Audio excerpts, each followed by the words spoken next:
हर बड़ी खबर को सबसे पहले देखने के लिए चैनल को सब्सक्राइब कीजिए और घंटी बजाइए। अगर मुख्यमंत्री जी एक बार और कहता हूं कि अगर इंसाफ ना दिला पाओ ना उस बेटी का तो इन चूड़ियों को पहन लेना और इन चूड़ियों को पहनकर कहीं जाके अपने मुंह को छिपा लेना। मुख्यमंत्री को कहूंगा, उत्तर प्रदेश के मुख्यमंत्री योगी आदित्यनाथ जी, ये चूड़ियां पहन के बैठ जाइए और आपको कहीं से सूट सलवार और साड़ी मिल जाए तो वो सूट सलवार साड़ी पहन के हाथों में ये चूड़ियां पहनकर घर के अंदर छुप कर बैठ जाइए कोने में, क्योंकि आप जैसा मुख्यमंत्री जो देश की हिफाजत नहीं कर सकता वो मुख्यमंत्री कहलाने के लायक नहीं है, योगी नहीं हो सकता। क्योंकि राम को मानने वाले लोग लंका तक कूचकर रावण का विनाश कर देते हैं और ऐसे राम मंदिर को बनाने से क्या फायदा जिस देश की सीता सुरक्षित और महफूज ना हो।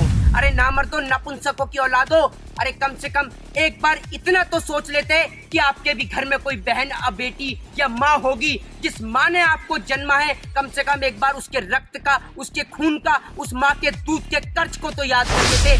ये योगी के भेष में ढोंगी है, ये राम की आड़ में कंस का खेल चला रहा है, ये कृष्ण की आड़ में कंस का भेष धारण किए हुए ये राम का वंशज नहीं हो सकता, ये कंस की औलाद है इस देश के अंदर, ये रावण का भेष है। और आपको बता योगी जी के पास तो बहुत सारा काम है, वो देश की बेटियों को देखें, उत्तर प्रदेश की बेटियों को देखें या गायों को देखें, क्योंकि ये भी तो एक काम है। अगर मेरा बस चले तो इस उत्तर प्रदेश के ढोंगी मुख्यमंत्री अजय सिंह बिष्ट को इस गाय के खूंटे से बांधकर पूरे हाथरस से लेकर पूरे लखनऊ तक खदेड़ने का दम रखता हूँ। इतना दम है।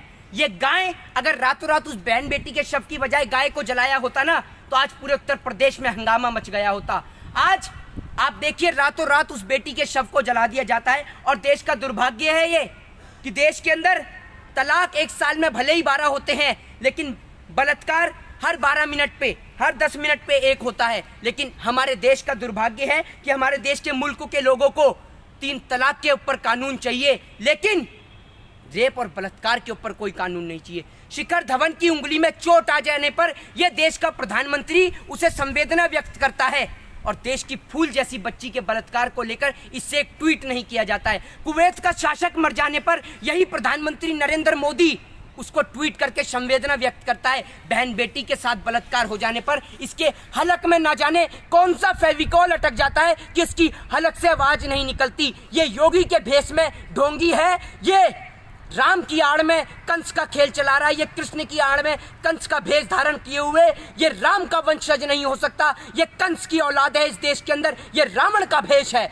और आपको बता दूं कि रावण तो वो था जिसने पराई स्त्री को हाथ नहीं लगाया था, लेकिन ये कंस का अवतार है। अरे बहन बेटी की हिफाजत के खातिर तो राजा महाराजाओं के समय में भी 7 समुंदर लांग दिए जाते थे और इन जैसे पापियों का, दुष्टों का विनाश कर दिया जाता था। और आज 21वीं सदी के अंदर भी इस जैसा मुख्यमंत्री इस देश के नाम पे धब्बा है। अगर मुख्यमंत्री जी एक बार और कहता हूं कि अगर इंसाफ ना दिला पाओ ना उस बेटी का तो इन चूड़ियों को पहन लेना और इन चूड़ियों को पहनकर कहीं जाके अपने मुंह को छिपा लेना। यही आपके लिए सबसे बेहतर और सबसे अच्छा उपाय होगा देश की जनता से बचने का, क्योंकि अब जनता से छिपने का और उनसे मुंह छिपाने का आपके लिए कोई रास्ता नहीं बचा। फिर से बेटी बर्बाद ना होती कोई बात, उन्हें कोई ऐसी याद होती कोई, वो समझते फिर से औलादों के दर्द, वो समझते फिर से औलादों के दर्द को, काश उनके भी घर कोई औलाद होती।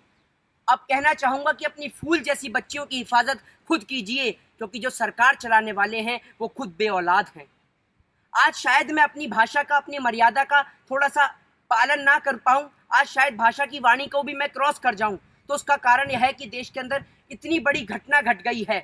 अरे नामर्दो, हिजड़ो, नपुंसकों की औलादो, कम से कम अब तो थोड़ी सी शर्म कर लो। और सबसे बड़ा नापुंसक वो नहीं होता जो एक बच्चे को जन्म ना दे सके, सबसे बड़ा नापुंसक आज देश के अंदर वो है जो इतनी बड़ी घटना हो जाने के बाद भी इसके अंदर जाति और धर्म को ढूंढ रहा है, अभी भी इसके अंदर हिंदू और मुस्लिम के एंगल को तराश रहा है। अरे नामर्दो, नपुंसकों की औलादो, अरे कम से कम एक बार इतना तो सोच लेते कि आपके भी घर में कोई बहन या बेटी या माँ होगी जिस माँ ने आपको जन्मा है। कम से कम एक बार उसके रक्त का, उसके खून का, उस माँ के दूध के कर्ज को तो याद कर लेते जो आपने दूसरी बहन के साथ में, बेटी के साथ में इतना बड़ा कांड, इतना बड़ा जुर्म कर दिया। अरे वो बेटी तड़प रही थी, रो रही थी, उसकी आंखों से वो चीख निकल रही थी, उसकी जीभ तक आपने काट दी, जीभ उसकी कटी और गूंगी पूरी देश की सरकार हो गई, बहरा देश का मुख्यमंत्री हो गया। नहीं मान सकता कि ये जो मुख्यमंत्री उत्तर प्रदेश में बैठा है ये योगी है, नहीं मान सकता ये भगवान श्री राम की विचारधारा का व्यक्ति है,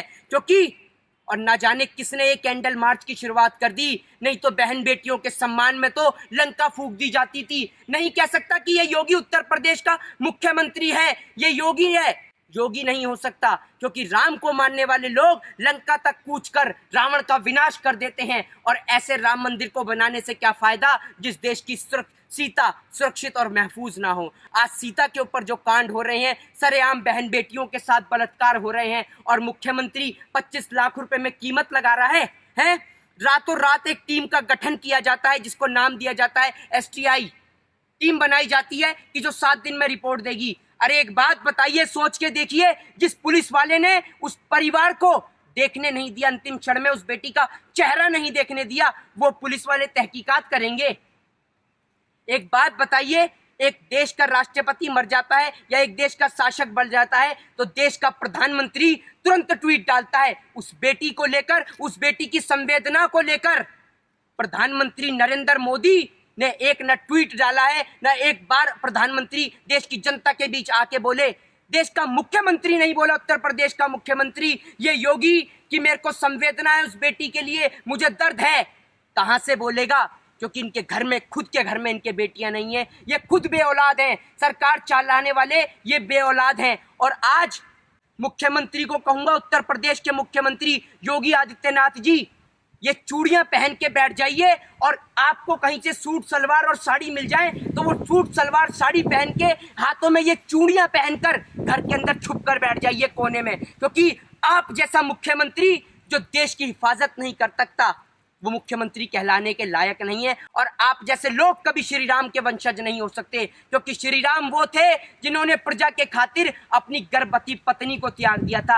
आप तो इतने निकम्मे नाकारा हो कि 25 लाख रुपए कीमत लगा रहे हो उस बेटी के दर्द की। आप जैसे लोग धब्बा हो, आप जैसे लोगों पे थूकता हूं मैं, और अर्नब गोस्वामी जैसे दलाल लोगों कि तुम आज दिखा रहे हो वो कंगना को लेकर, सुशांत को लेकर और ड्रग्स को लेकर। तो इतनी तो शर्म कर लो, उस बेटी की माँ तड़प रही है सड़क पर, एक बार आकर तो पूछ लो कि माँ तेरे साथ क्या घटना हुई है, तेरी बेटी के साथ क्या हुआ। कम से कम इंसाफ के लिए आवाज तो उठा लो, वरना ऐसे चैनलों को बंद करके बैठ जा। अगर हम जैसे लोगों का बस चलता है ना, तो ऐसे बलात्कार करने वाले लोगों को बीच चौराहे पे गोली मार दी जाती। आज एक बात बताइए, आज कहना चाहता हूं बाबा साहब भीमराव अंबेडकर से भी, कि काश आपने देश के संविधान के अंदर एक ऐसा प्रावधान बनाया होता कि बलात्कार करने वाले आरोपियों के लिए ना कोई कोर्ट होता, ना कोई जज होता, ना कोई पुलिस होती, ना कोई CBI होती, ना कोई ED होती। सिर्फ एक ही सजा होती, वो होती बीच चौराहे पे गर्दन सर से अलग कर दी जाए, धड़ से अलग कर दिया जाए सर को। ये सजा होनी चाहिए थी। आज एक घटना के बाद दूसरी घटना, दूसरी घटना के बाद तीसरी घटना।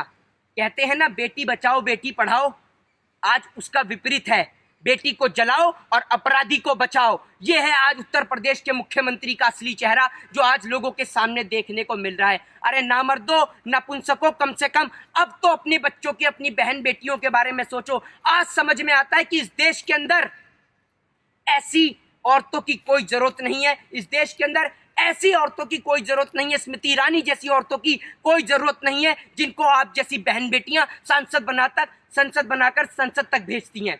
ये औरतें सांसद बनने के लायक नहीं है कि एक महिला होकर एक बेटी के दर्द के लिए आवाज नहीं उठा रही। अगर आज स्मृति ईरानी जी, अगर आपके अंदर इतनी सी भी इंसानियत बाकी है तो आज बैठो संसद के बाहर धरने पर, निकलो अपने घर और मकानों से और इन बेशरम बेहया, इन बलात्कारियों को फांसी की सजा की मांग करो। पुलिस वाला सीधे मुंह बात नहीं करता। अरे आप हिंदू धर्म की बात करते हैं, हिंदू धर्म में कभी भी रात के वक्त किसी का अंतिम संस्कार नहीं होता और ये रातों को अंतिम संस्कार कर देते हैं। अरे दलालो भड़वो, कम से कम थोड़ी तो इंसानियत अगर तुम्हारे अंदर बाकी है, और अगर अभी भी तुम्हारे दिल के अंदर इतनी सी भी इंसानियत अगर बाकी है, तो उस बेटी बहन के लिए आवाज उठाओ। क्या उत्तर प्रदेश का यही मुख्यमंत्री योगी आदित्यनाथ जब भी यही कहता, अगर ये बलात्कार किसी नेता की बेटी के साथ होता तो क्या मुख्यमंत्री ये कहता कि मैं 25 लाख दूंगा? अरे 25 लाख देश की जनता आपको देगी, आप उन बलात्कारियों को फांसी देके दिखाओ अगर माँ का दूध पिया है तो। 25 क्या 50 लाख देगी देश की जनता आपको, आप फांसी तो देकर दिखाओ उनको। है आप में दम फांसी देने का? है आपके कानून में दम? अगर आपके कानून में इतना दम होता ना, आपके अंदर फांसी देने का इतना दम होता, तो आज आपका कुलदीप सिंह सेंगर, चिन्मयानंद, नित्यानंद जैसे बलात्कारी आज जेल के अंदर बैठ के जेल की रोटियां नहीं खा रहे होते, बल्कि फांसी के तख्ते पे झूल गए होते।